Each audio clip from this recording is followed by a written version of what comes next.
법 왜곡죄하고 그 이른바 사법 3법이라고 하는 세 개의 법안이 통과가 됐죠. 법 왜곡죄하고 대법관 증언법 그리고 재판소원법 세 개의 법이 통과가 됐습니다. 자, 이렇게 사법 전체 체계가 흔들리는 정말 중대한 변화가 왔는데 법원 내부가 너무 조용합니다. 누구 하나 글을 올리는 사람도 없고 대법원장이 출근길에 몇 마디 하는 거 외에는 판사 누구도 나서서 얘기하는 사람이 없어요. 그래서 제가 너무 궁금하기도 하고 답답하기도 하고 그래서 직접 판사들의 얘기를 한번 들어봤습니다.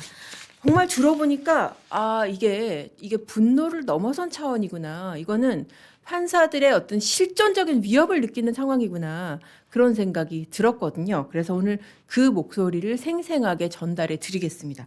자, 먼저 이걸 물어봤어요. 아니, 70년 사법이 망가지는데 당신네들 판사들 왜 그렇게 조용해요? 그러니까 어떤 판사가 그렇게 얘기를 하더라고요. 기자님, 아니 보통 접촉사고가 났다고 그러면은 내려서 싸우기라도 하죠. 자, 사고의 비유를 하면 이래요. 접촉사고가 났으면은 뭐 내려서 싸우기라도 하는데 근데 지금 이런 상황은 뭔지 아세요? 정말 뺑소니 차량에 치여가지고 우리가 의식불명이 된 상황이에요. 그런데 우리가 어떻게 항의를 하고 제대로 된 의사표현을 할 수가 있겠어요? 이거는 정말 손 쓸 수도 없고 저항할 수도 없이 정말 그냥 당한 상태라고요. 그렇게 얘기를 했습니다.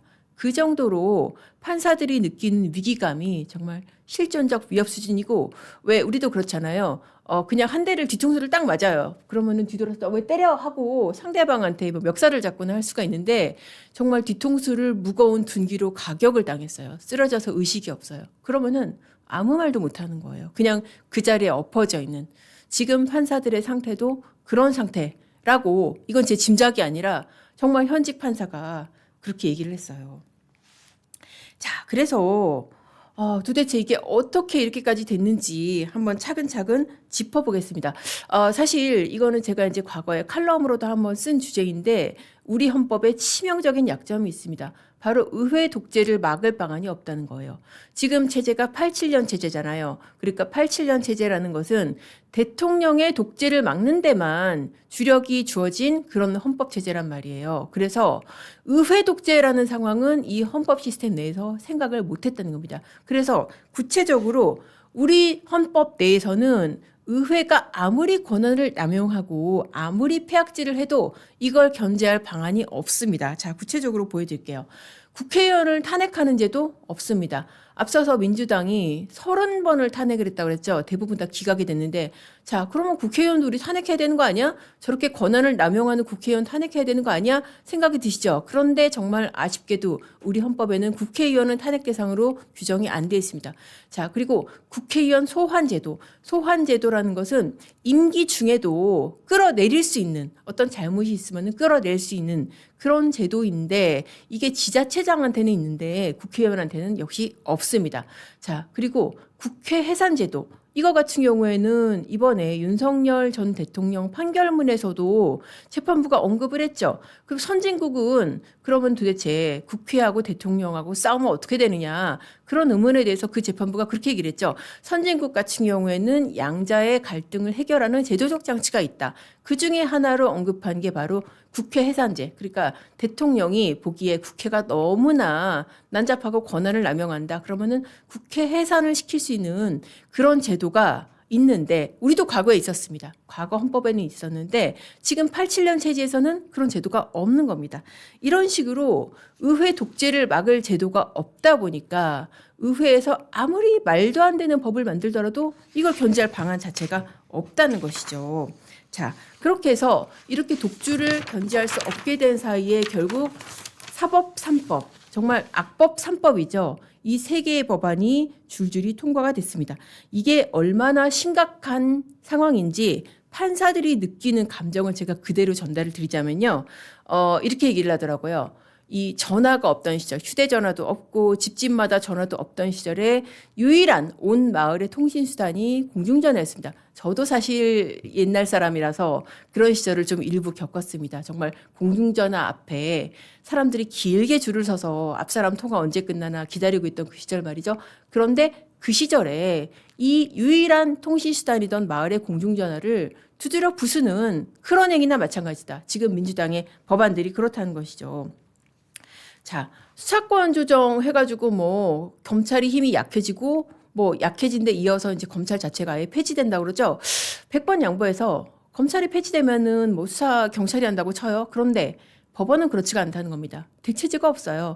그래서 어떤 판사는 이거를 어떻게 비유를 하냐면은 법원은 일종의 장치 산업이다. 장치 산업이라는 겁니다. 왜 우리 요즘 이제 그 반도체 주식들 많이 하시니까 관심을 많으시잖아요. 이른바 소부장, 반도체 사업에서 소부장, 소재, 부품, 장비.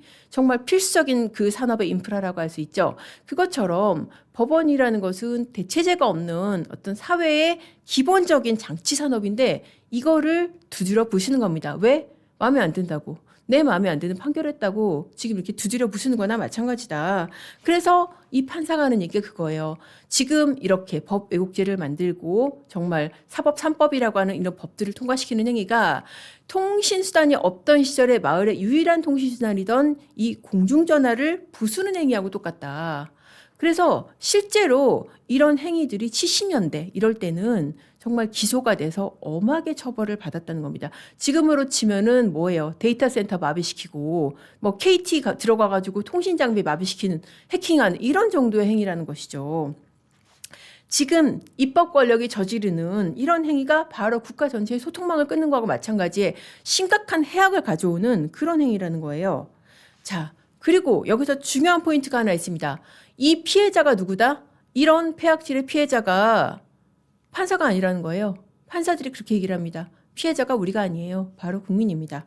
뭐냐면은 자, 이번에 통과된 법 중에서 가장 심각한 게 판사들이 느끼기 가장 심각한 거는 법 왜곡죄예요. 근데 이거에 대해서 우리 그렇게 생각하잖아요. 법 왜곡죄 이거 여차하면 판사가 감옥 가는 법이라는데 그러면 겁나지 않아요? 라고 제가 물어보니까 판사가 뭐라고 하는지 아세요? 아니에요. 우리는 재판 안 하면 돼요. 그 피해는 국민이 봐요. 이게 뭔 소리냐? 자, 판사들은 처벌받기 싫으면은 재판 안 하면 된다는 거예요. 법 왜곡죄라는 게 재판을 했는데 그 결과가 이상하면은 그걸 처벌하는 법이잖아요. 재판을 안 하는 건 처벌 대상이 아니란 말입니다. 자, 그럼 어떻게 하면 되냐? 그냥 소위 김미리처럼. 김미리 판사 기억하십니까, 여러분? 판읽기 오래 봐오시는 분들 아실 텐데 과거에 조국 사건이라든지 또 울산 선거 개입 사건, 특히 울산 선거 개입 사건 맡아서 굉장히 재판 지체가 심했었죠. 그러니까 1년 넘게 재판 준비기일이라는 거는 피고인이 안 나오고 그냥 판사하고 검사, 변호사 모여가지고 쟁점 정리하는 그런 절차인데 준비기일만 대여섯 번을 열면서 1년 넘게 시간을 끌었어요. 그래서 김미리 판사를 검찰에서 김미르리 판사 막 그렇게 부르기도 하고 그랬거든요. 그러니까 김미리 판사처럼 뭐 특정인의 실명을 언급하는 게 무슨 판사를 얘기하는 게 사실 뭐 저도 하고 싶지는 않지만은 워낙에 그때 재판 지체로 너무 많이 비판을 받았기 때문에 예를 들자면은 김미리 판사처럼 그냥 재판 그렇게 미루면 된다는 거예요. 이거 했다가 이거 민주당 이거 유죄해야 될 것 같은데 재판하기 싫으니까 계속 준비기일만 할래. 계속 성명 요청하고 보정하라고 하고 이러면서 시간만 끌면 된다는 거예요. 그러면 우리 처벌 피해 간다. 그러면 피해는 누가 보냐? 국민이 본다는 거예요. 그렇지 않겠습니까? 뭐 내가 이제 보이스피싱 피해를 받았어요. 그래서 내가 이 보이스피싱범을 고소를 하고 이 사람이 지금 재판 가 있는데 판사가 계속 재판 안 하고 미룬단 말이죠. 왜? 보이스피싱범 쪽에서 아주 정말 어마어마한 변호사를 고용을 해가지고 여차하면은 판사를 법 왜곡죄로 고발할 그럴 태세를 보이고 있으면은 이건 정치 사건이 아니더라도 판사 입장에서도 계속 눈치 보면서 재판 미루고 내가 있을 때 판결 안 하려고 그렇게 되면 그 피해는 누가 본다? 보이스피싱 피해를 받은 소시민들이 본다라는 것입니다. 자, 이렇게 판사들이 몸살이면서 재판 안 하면은 피해는 판사가 아니라 국민들이 본다. 이게 바로 법 왜곡죄가 가져올 진짜 미래라는 것입니다. 자, 그리고 또 하나 짚어볼 포인트가 있습니다. 이 법 왜곡죄 조항을 한번 다시 좀 봐야 될 것 같아요. 도대체 어떤 조항이길래 이렇게 심각한 해악을 가져온다고 하는지 이거 엄살 아니야? 라고 하는데 조항을 보시면은 엄살 아니라는 거 알게 되실 겁니다. 자, 123조의 이 법 왜곡이라는 이름으로 형법에 신설이 됐습니다. 볼수록 정말 도대체 뭘 처벌하겠다는 거야? 그런 생각이 드실 겁니다. 판사나 검사가 타인에게 위법 부당하게 이익을 주거나 권익을 해할 목적으로 다음 각호의 행위를 한 경우 위법 부당하게 이익을 준다 그러면은 뭐야? 그러면은 뭐 무죄 나오면은 예를 들어서 국민의힘 쪽의 인사가 기소가 됐는데 무죄가 나오면 이게 이익을 줄 목적인가요? 권익을 해야 할 목적? 민주당 인사가 기소됐는데 만약에 유죄가 나면 권익을 해야 할 목적인가요? 너무 모호하죠. 그리고 다음 각호라니까 다음 각호를 좀 보죠. 자, 1호가 법령의 적용 요건이 충족되지 아니함을 알면서도 이를 적용하거나 의도적으로 재판 및 수사의 결과에 영향을 미친 거. 이게 뭔 얘기예요 도대체? 적용 요건이 충족되지 않음을 알면서도 판사가 알면서도 유죄 판결을 했다? 그러면은 피고인 입장에서 나는 무죄라고 생각하는데 너 이거 내가 무죄라는 거 알면서도 유죄 판결한 거 아니야? 이렇게 지금 걸 수 있는 거 아니에요. 의도적으로. 너 알면서도 의도적으로 나 유죄 판결한 거 아니야? 그렇게 지금 걸 수 있는 조항이고요. 자, 3호도 무시무시합니다. 적법한 증거가 존재하지 아니함을 알면서도 범죄 사실을 인정하고 이게 그거 아니에요. 그러니까 이를테면 민주당 인사들, 친정부 인사들, 대통령과 가까운 인사들 만약에 기소돼서 유죄가 났을 경우에 이거 증거 없는데 너 증거 없는 거 알면서도 유죄 판결한 거 아니야? 그렇게 판사를 법 왜곡죄로 고소를 할 수 있는 그런 조항이라는 것입니다. 거기다가 더 무시무시하고 판사들 입장에서나 법조계 입장에서 이건 말이 안 된다라는 부분이 이 수사 권한이 누구한테 있다? 바로 경찰한테 있다는 것입니다. 자, 판사, 검사의 직무상 범죄 같은 경우에는 원칙적으로는 공수처의 수사 권한이 있거든요. 그런데 지금 법 왜곡죄는 신설된 조항이기 때문에 공수처법에 이게 수사 가능 범죄로 안 들어가 있어요. 그래서 원칙적으로 수사권이 있는 누구한테? 경찰한테. 그러니까 경찰이 지금 재판 중인 판사가 만약에 법 왜곡죄로 고발당하잖아요. 그러면은 판사를 불러요. 피의자석에 앉혀놓고 자, 이 재판하는데 이거 지금 법 왜곡한 거 아닙니까? 그렇게 조사를 할 수가 있다는 것입니다. 지난이 말씀대로 정말 미쳐도 단단히 미쳤나 이런 얘기가 안 나올 수밖에 없죠. 나올 수밖에 없는 그런 상황입니다. 자, 그런데 이게 이렇게 되면은 정말 경찰이 사실상 사법기관 위에 있는 최고의 사법기관이 되는 거예요. 이거 어디랑 비슷하지 않나요? 중국이랑 비슷하지 않나? 중국이 뭐 공안이 최고의 위치라는데 중국이 공안이 제일 힘이 세다는데 거의 중국화 되는 거 아닌가? 그렇게 생각하시는 분이 있을 텐데 자, 놀라운 점. 이게 중국의 법 내용을 그래서 제가 갖고 와봤거든요. 도대체 중국이 어떻길래 갖고 와보니까 정말 이거 우리가 중국보다 더 하더라고요. 자, 중국 인민검찰원 같은 경우에 이제 검찰 조직입니다. 인민검찰원에 재판에 대한 사후 감독권이 있어요. 왜 검찰 조직이 재판에 대해서 사후 감독권이 있다고? 이것도 문제네 싶으실 텐데, 자, 내용을 보면은 오히려 우리보다 나아요. 뭐냐면은 확정된 판결에 오류가 있거나 공익을 해치는 경우에 재심을 청구할 수 있다.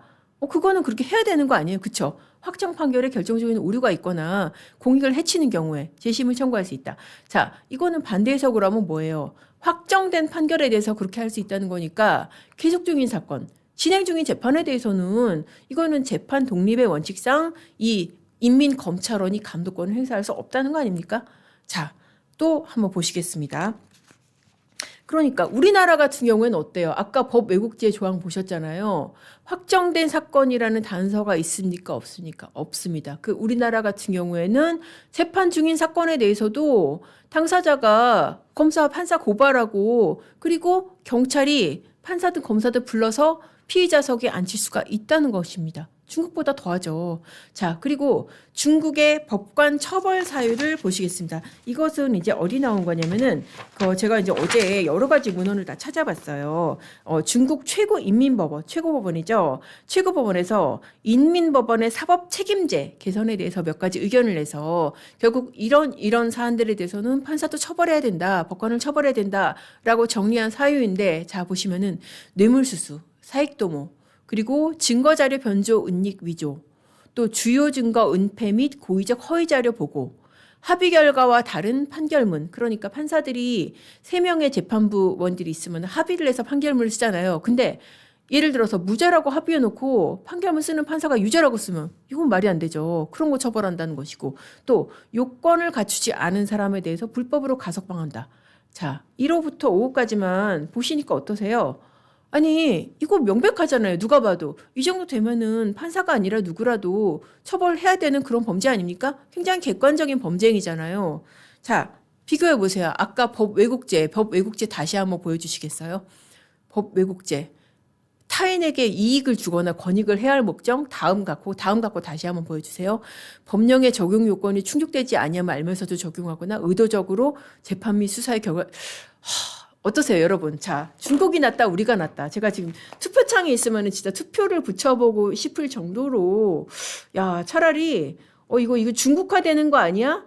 그런 의문에서 오히려 찾아보니까 차라리 중국이 낫네 싶을 정도로 우리의 법 왜곡죄 요건이 너무나 모호하고 재판 독립을 심각하게 침해할 수 있는 그런 독소 조항들로 지금 이루어져 있습니다. 그러니까 재판 중인 판사의 양심을 실시간으로 감시하고 협박할 수 있는 무기를 누구한테 쥐어줬다? 바로 경찰한테.